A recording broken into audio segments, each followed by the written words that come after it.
Welcome everyone to your channel, David Diaz Life, where we talk about health, life, and finances. Today, we're here to talk about constipation. But before I go into what the word is, just remember that whenever you plan to do an alternative method to the one that your doctor is giving you, always consult with your doctor before applying new methods. Thank you. And here we are again. Constipation. What is constipation? Constipation is basically those moments when you'd like to go to the bathroom to do number 2. You have that sense of urgency, but for some reason, nothing happens. Have you ever had one of these moments? I know I have. Funny, right? Constipation. But it's really serious. It's so serious that a lot of us don't even know what it is. We don't know what it comes from, how it's developed. We don't know. And most of us, when we are told or we are asked, what is constipation? All we say is, I don't know. Is it bad? Is it good? Well, if there's something inside of you that wants to come out and it's unable to come out, I don't think that's a good thing. I think that's something to worry about. And as funny as it may seem, constipation affects the majority of us.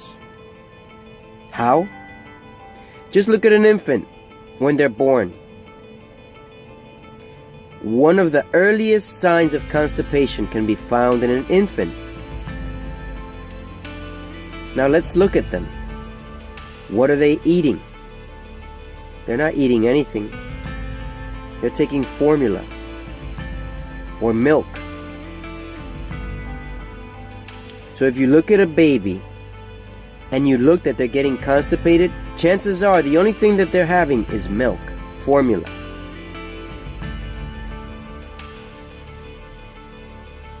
So what do parents do to get rid of it, this constipation in babies? Usually they stop the formula or the milk. They put them on some sort of alternative method of feeding, whether it's juicing or some kind of different milk. Almond milk, coconut milk, you name it. I don't know all of them. And eventually, they're able to go to the bathroom regularly, back to normal for a little while. Why for a little while? Because parents will go right back to the formula or change the formula and give them a different one. And when they get this repetitive constipation, parents neglect to think that the formula is the cause of these abnormal behavior, of this abnormal body movement. We need to be able to go to the bathroom, don't you? I know if I have to go, I've got to go.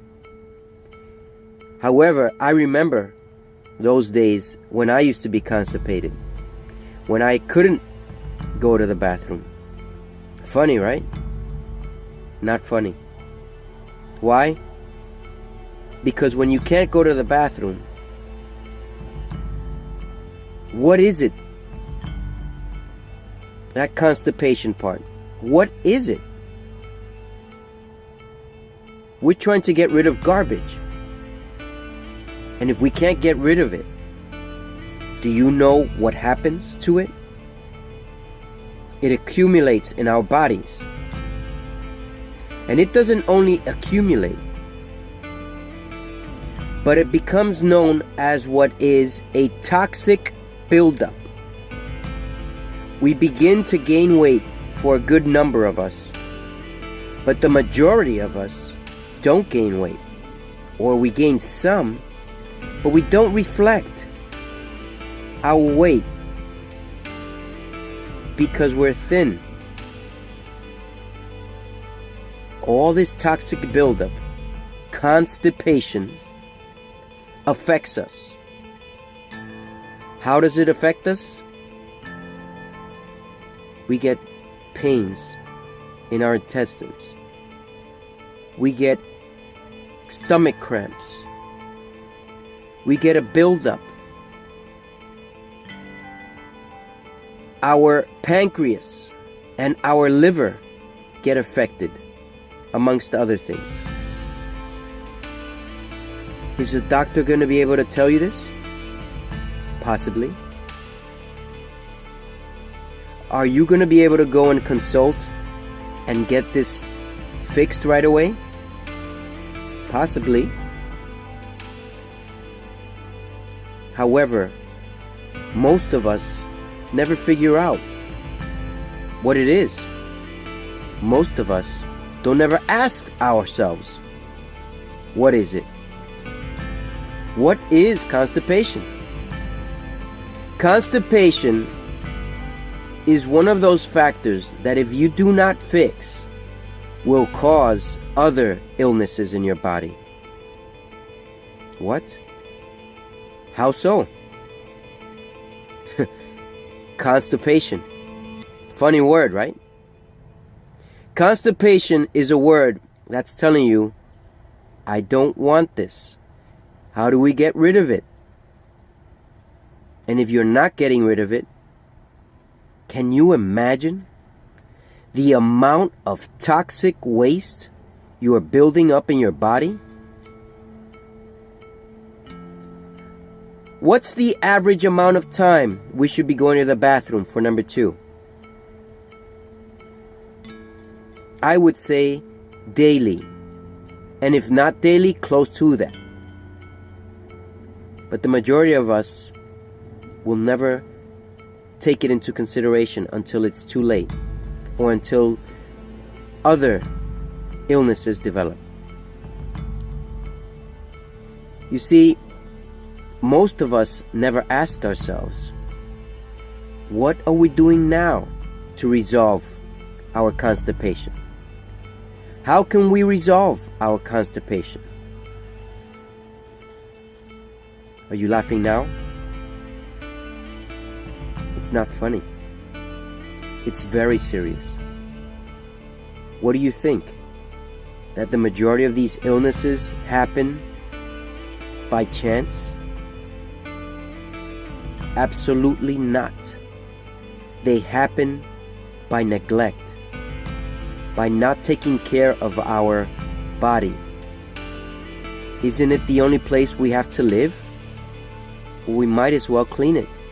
Clean up. What do you need to do to clean up your constipation? Here are a few simple steps to follow. Number 1, stop drinking milk and eating cheese. Because if a baby can get constipated and they're only drinking milk or formula, then you might as well cut that out immediately, because you don't have much of a benefit other than getting constipation and lessening your lifespan. Toxicity in your body is lessening the amount of time you have to live. Crazy, right? But it's not far from the truth. Number 2, flaxseed oil. Flaxseed oil is very important because most of us do not have enough fiber in our system. Flaxseed oil in the form of an oil capsule, taken 2 or 3 in the morning and then 2 or 3 in the afternoon for a month, and then lessening the dosage, is very important. However, to be able to hold this flaxseed oil and to be able to get the benefits of it, you need to drink 12 cups of water a day. Every hour, have a cup of water. This will help. You know, I'm here to offer basic solutions to a big problem. And there are other things you can do to resolve your constipation. And if you need more serious solutions, contact me at my email, info@daviddiazlife.com. Send me an email and we can have a consultation. And we can set up a better plan to healing. Don't you want to heal? Don't you want to get rid of constipation before it gets rid of you? Before you fall dead for not doing anything to take care of your body? This is your channel, David Diaz Life, where we talk about health, life, and financial planning. What's your plan for today? God bless you.